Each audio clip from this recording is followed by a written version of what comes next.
Teh Siva, aku mau nanya nih, kira-kira Teh Siva kenapa sih milih kampus Tikom Bandung sebagai melanjutkan pendidikan? Boleh cerita dari awal? Boleh banget dong. Awalnya sih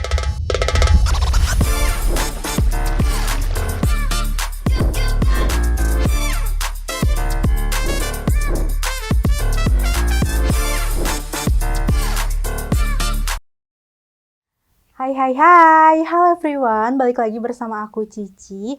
Dan sekarang aku lagi sama mahasiswa berprestasi nih yang ada di Stikom Bandung. Kita aja kenalan dulu ya. halo semuanya, perkenalkan nama saya Sifadilul Arifah. Saya merupakan mahasiswi Istiqom Bandung angkatan 22 dengan konsentrasi broadcasting. Oke, sama Teh Siva ya. Teh Siva, aku mau nanya nih, kira-kira Teh Siva kenapa sih milih kampus Tikom Bandung sebagai melanjutkan pendidikan? Boleh cerita dari awal? Boleh banget dong. Awalnya sih aku kayak nyoba-nyoba masuk univ lain juga, tapi dengan jurusan yang berbeda gitu. Cuman pas keterima aku ngerasa kayak itu bukan passion aku, kayak pendidikan teknologi, terus kayak hukum itu terlalu berat gitu buat aku. Terus aku nyoba nyari-nyari di internet kayak passion aku sebenarnya apa gitu. Terus ada suatu website yang ngarahin buat aku masuk komunikasi aja gitu, karena aku suka jurnalistik sama broadcasting juga kan. Nah dari situ aku barulah nyari-nyari kampus yang ada fakultas komunikasi di Bandung, ketemulah sama Stikom Bandung gitu. Selain itu Stikom Bandung juga kan ngadain kayak program KIT ya gitu buat mahasiswa yang eh, minim secara ekonomi gitu. Iya. Oke. Nah, tadi kan aku dengar nih Teh Siva katanya suka nih sama jurnalistik. Apa yang membuat Teh Siva suka sama jurnalistik? Suka sama jurnalistik tuh karena sering kayak ngebahas politik gitu loh, gitu Wow. kayak menarik gitu. Wow, berarti Teh Siva ini suka ya sama kegiatan-kegiatan yang berbau-bau politik. Oke. Nah, alasan Teh Siva milih broadcasting tuh apa? Karena aku tuh suka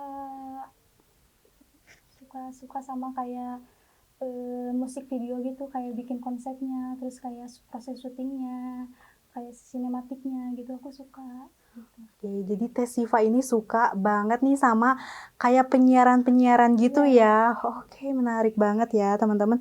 Nah, sekarang Teh Siva udah ada di semester tiga.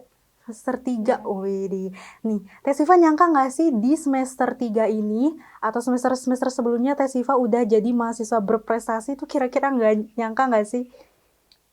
Gak nyangka sih, soalnya sampai sekarang tuh masih speechless juga kan, kayak ya kayak masih speechless gitu gitu.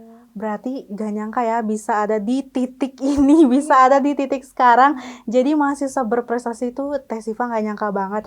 Atau sebelumnya Teh Siva punya ambis gak sih buat jadi mahasiswa berprestasi?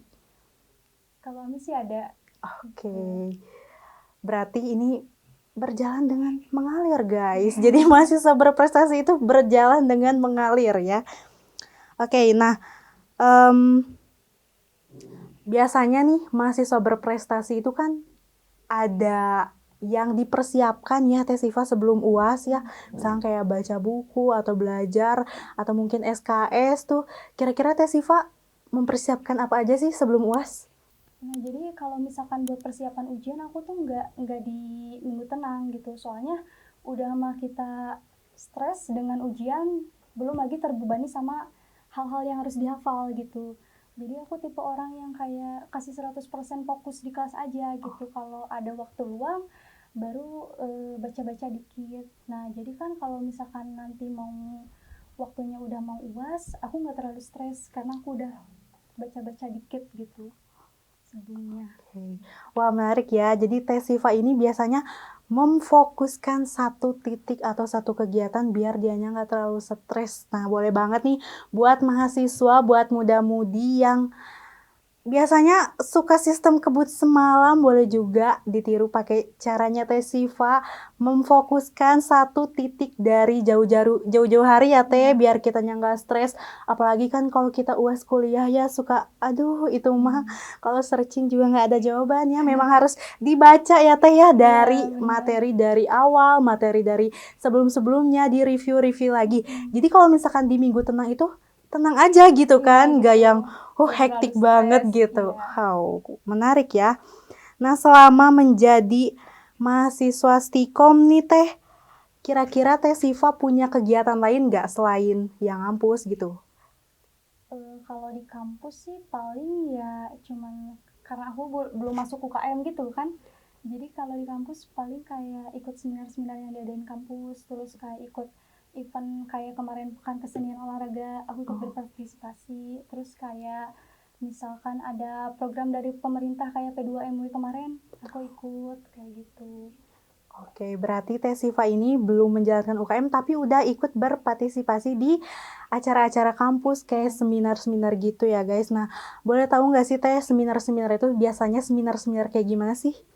Kalau untuk seminar-seminar, kalau yang kemarin tuh ada Bidegriti ya dari PKS kalau nggak salah. Terus ada seminar apa ya kemarin, pokoknya banyak deh seminar-seminar yang disediain di kampus gitu, jadi nggak terlalu kosong juga waktunya meskipun belum masuk UKM gitu. Nah, seminar ini kira-kira membantu nggak buat Teh Siva, buat sebagai ketika Teh Siva kuliah, misalkan Teh Siva sebelumnya kan mengikuti seminar nih ya, rajin mengikuti seminar. Nah, pada saat Teh Siva kuliah nih, kira-kira seminar itu membantu nggak buat Teh Siva? Membantu karena kebanyakan seminarnya kayak public speaking gitu. Oke, tentang public speaking Iya, ya, apalagi biasanya. anak komunikasi Iya. perlu banget buat public speaking. Itu memang benar-benar harus gak cuma praktek di kelas ternyata ya. Teh Siva juga mengikuti seminar-seminar di luar jam kuliah, di luar kelas. Menarik ya guys. Nah, biasanya nih Teh Siva untuk waktu kuliah, biasanya kan kalau mahasiswa sibuk gitu ya, kadang nggak cuma sibuk, kadang malas gak sih ya kalau Iya, jadi bener. mahasiswa. Nah, kira-kira cara Teh Siva buat bagi-bagi waktu nih, memanajemen waktu kayak gimana sih itu kayaknya? Karena belum masuk UKM jadi aku tuh belum terlalu sibuk gitu, tapi kadang sih emang ada sibuk-sibuk gitu ya kan, kayak misalkan ada event-event di luar bentrok gitu. Tapi yang aku tahu sih kita tuh harus bisa memprioritaskan dulu mana gitu, kayak misalkan aku berangkat ke Bandung sekarang buat kuliah, jadi prioritas utama aku kuliah, jadi sebelum aku ngerjain hal-hal lain aku utamain dulu kuliah gitu. Oke. Nah, aku nih denger nih dari Teh Siva tadi berangkat ke Bandung. Nah, Teh Siva ini tinggal di mana nih? Aku aslinya dari Garut gitu. Oh, Teh Siva ini dari Garut, Iya. terus kuliah di Bandung. Mm-mm. Wow, guys, benar-benar perjuangannya, effort buat sampai kampus itu benar-benar luar biasa. Tapi kalau di Bandung, Teh Siva ngekos atau gimana nih? Ngekos. Oh, ngekos juga di sekitar kampus? Iya, di sekitar Oke, kampus. jadi deket ya, biar gak terlalu pusing juga. Iya. Oke, nah, kira-kira ada nggak sih Teh cara spesifik, waktu yang spesifik, kayak misalkan Teteh punya schedule sendiri nih, belajar jam segini, atau main jam segini, atau tidur jam segini, kira-kira Teh Siva punya jadwal itu nggak sih? Kalau aku biasanya nggak ngelakuin to-do list gitu ya. Oh. Lebih ke kayak mengalir gitu aja.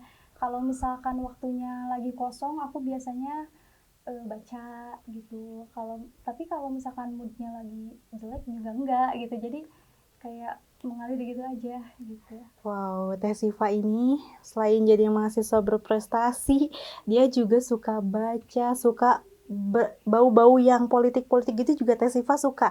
Nah, kira-kira buku apa yang Teh Siva baca nih? Buku banyak sih. Kayak misalkan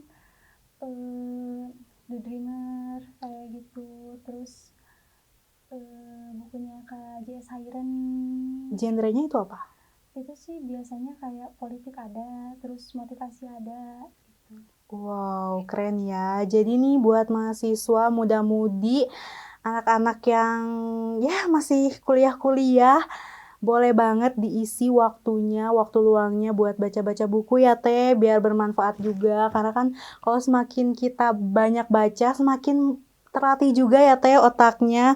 Nah, Untuk selanjutnya, kira-kira Teh Siva ini punya hambatan nggak? Biasanya kan suka ada hambatan ya sebagai mahasiswa, kadang males ya, kadang mager, kadang lupa tuh keasikan scroll TikTok. Nah, hambatan Teh Siva untuk kuliah itu kira-kira apa aja? Banyak sih, salah satunya stres, terus dari lingkungan juga. Terus apa lagi, banyak sih. Apa aja tuh? Stres, lingkungan, terus kayak ya rasa males gitu. Kadang tuh mood kan naik turun. Iya, apalagi anak muda ya Teh. Bener. Nah, selanjutnya pertanyaan terakhir nih guys. Kira-kira Teh Siva punya nggak harapan untuk Teh Siva sendiri nih sebagai orang komunikasi? Harapan itu sama kayak cita-cita ya. Iya dong. Kayak gitu ya. Mungkin aku tuh pengen jadi sutradara gitu, sama scriptwriter kayak gitu. Pengennya sih gitu. Keren ya, berarti ini saling berhubungan. Teh Siva suka jurnalis, pengen jadi script writer, masuk komunikasi, sama-sama saling berhubungan. Nah, segitu aja ya Teh Siva. Semoga Teh Siva sukses, cita-citanya terkabul jadi script writer ataupun jadi jurnalis. Semoga Teh Siva sehat selalu, dan semoga nih Teh Siva di semester-semester selanjutnya masih jadi mahasiswa berprestasi dan gak akan kapok nih diundang lagi ke sini. Untuk segitu aja ya podcastnya. Terima kasih teman-teman yang udah nonton podcast aku kali ini sama Teh Siva. Boleh banget buat teman-teman yang mau niruin tips and trik belajar dari Teh Siva nih, kayak fokus tuh kayak tadi, fokus ke satu titik, gak boleh males-malesan, itu boleh banget langsung aja ditiruin ya buat mahasiswa. Segitu aja podcast dari aku. Nanti aku bakal ngehadirin podcast lagi, dan see you guys.